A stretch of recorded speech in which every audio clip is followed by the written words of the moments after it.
창세기 6장, 심판의 서막과 구원의 방주 안녕하세요.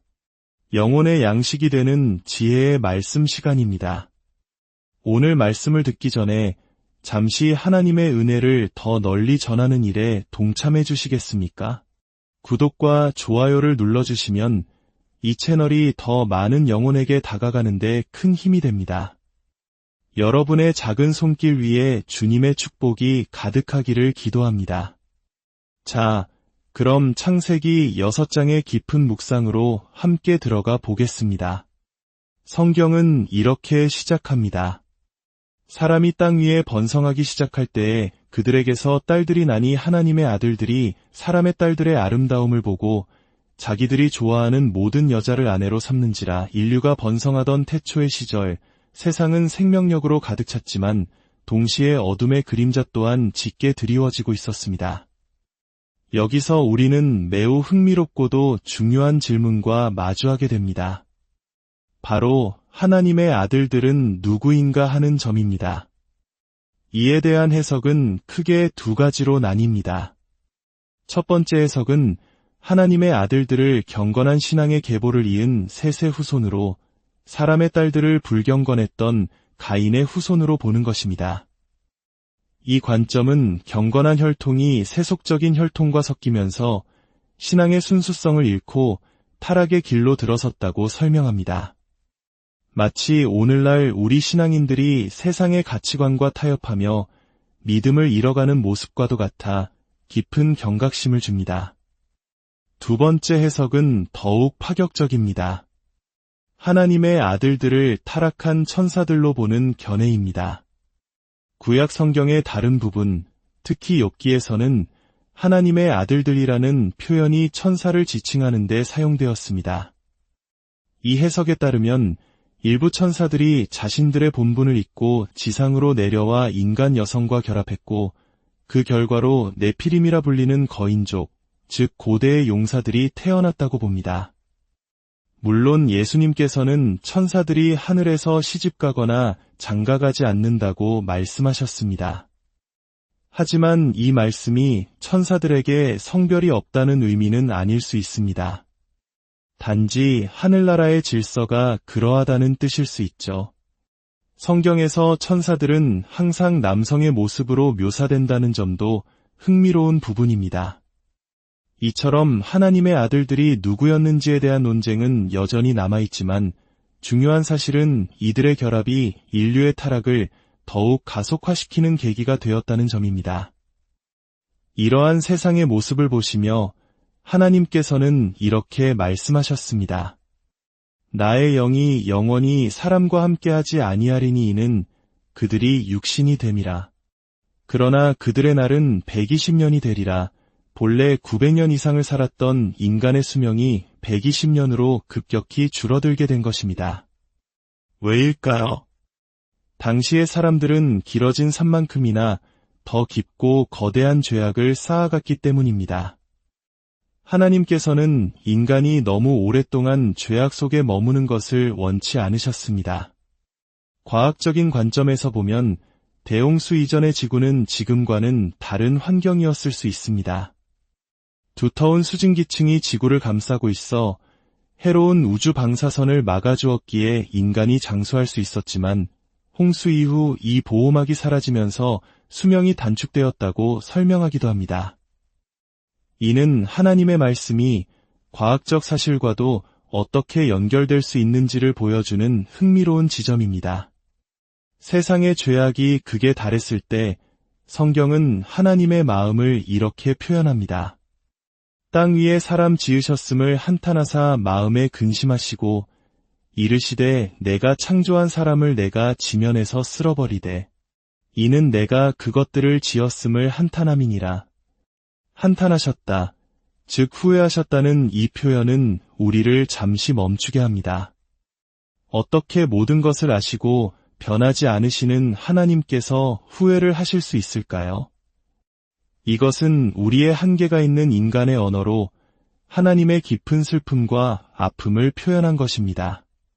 자녀가 잘못된 길로 갈 때 부모의 마음이 찢어지는 것처럼 하나님께서는 자신이 사랑으로 창조한 인간들이 스스로 파멸의 길로 치닫는 것을 보시며 깊이 슬퍼하셨습니다. 이는 하나님의 심판이 분노나 변덕이 아닌 끓어오르는 사랑과 공의에서 비롯된 아픈 결단이었음을 보여줍니다. 그 칠흑 같은 어둠 속에서도 한 줄기 빛이 있었습니다. 그러나 노아는 여호와께 은혜를 입었더라. 온 세상이 죄로 관영하고 모든 생각과 계획이 항상 악할 뿐인 시대에 노아는 의인이요 당대의 완전한 자였습니다. 그는 하나님과 동행했습니다. 우리 한국의 역사 속에서도 일제강점기나 6.25 전쟁과 같은 절망적인 상황 속에서 끝까지 신앙의 지조를 지키며 민족의 등불이 되었던 분들이 계십니다. 노아는 바로 그런 존재였습니다.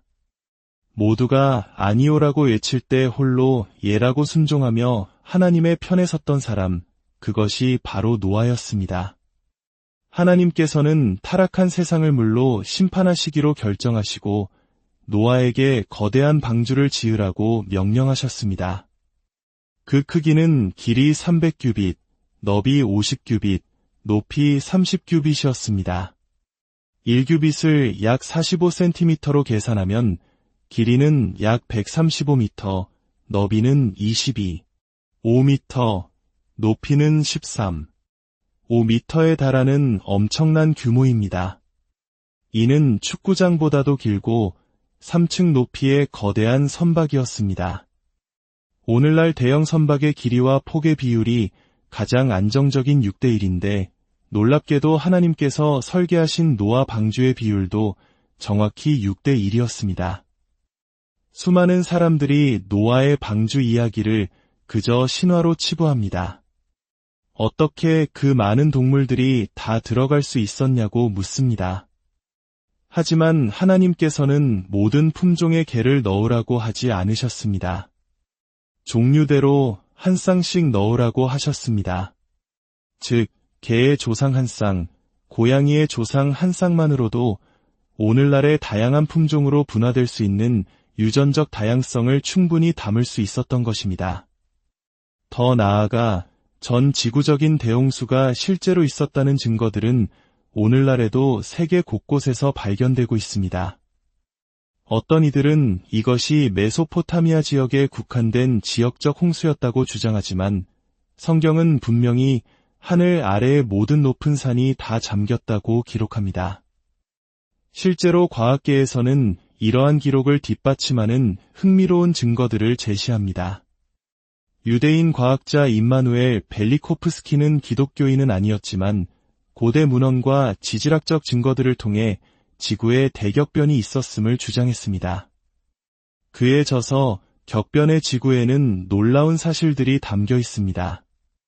예를 들어 캐나다 온타리오 호수 북쪽 해발 130m 지점에서 고래뼈가 발견되었고 미국 버몬트주에서는 해발 150m, 퀘벡주에서는 해발 180m 지점에서 고래의 화석이 발견되었습니다. 누가 거대한 고래 사체를 산 위로 옮겨 놓았을까요? 또한 영국, 웨일스 등지의 동굴이나 절벽에 갈라진 틈에서는 매머드, 하마, 콧불소, 북극곰, 하이에나, 사자 등 서로 다른 기후대에 살며 서로가 천적인 동물들의 뼈가 한데 뒤엉켜 부서진 채로 발견됩니다. 뼈에는 다른 짐승에게 먹힌 흔적이 없으며 마치 거대한 힘에 의해 한꺼번에 휩쓸려와 부서진 뒤 퇴적물에 덮인 듯한 모습입니다. 세계에서 가장 높은 산맥인 히말라야 정상 부근에서도 바다에 사는 물고기나 조개류의 화석이 발견됩니다. 이는 한때 그곳이 물에 잠겨 있었거나 혹은 지각 변동으로 바다가 솟아올랐다는 강력한 증거입니다. 이 모든 증거들은 성경이 말하는 대홍수가 단순한 이야기가 아니라 지구의 역사를 뒤흔든 실제 사건이었을 가능성을 시사합니다. 과학자들이 주장하는 동일과정설, 즉 과거에도 현재와 동일한 자연 법칙이 적용되었다는 이론으로는 설명하기 어려운 현상들입니다. 오히려 사도 베드로는 이미 2000년 전에 말세에 조롱하는 자들이 와서 만물이 처음 창조될 때와 같이 그냥 있다고 말할 것을 예언했습니다.